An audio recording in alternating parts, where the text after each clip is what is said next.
الرحمن عزیزان، ایک ایسی دعا کہ جس کے پڑھنے کے بعد آپ کو کھانے کی کوئی بھی چیز نقصان نہیں دی گئی، مشروبات میں سے کوئی بھی چیز آپ کے لیے نقصان دہ ثابت نہیں ہوگی۔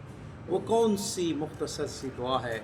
اگر کھانے سے پہلے اس دعا کو پڑھ لیا جائے تو اس کھانے کے اندر آپ کے جسم کو کوئی نقصان دہ چیز نہیں پہنچے گی۔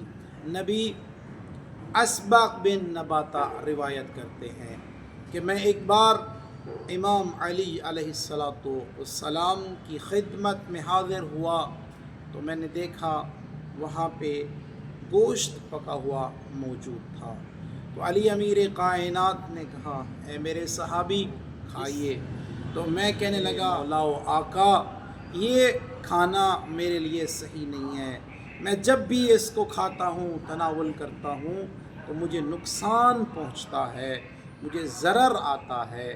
تو علی امیر کائنات نے فرمایا میں تمہیں ایک ایسی دعا کی تعلیم دے دوں کہ جس دعا کے پڑھنے کے بعد تم جو بھی کھانا کھاؤ گے اس کھانے سے آپ کو کوئی ضرر نہیں۔ میں نے کہا میری جان آپ پہ قربان مولا، اسی دعا تو ہمیں تعلیم دیں۔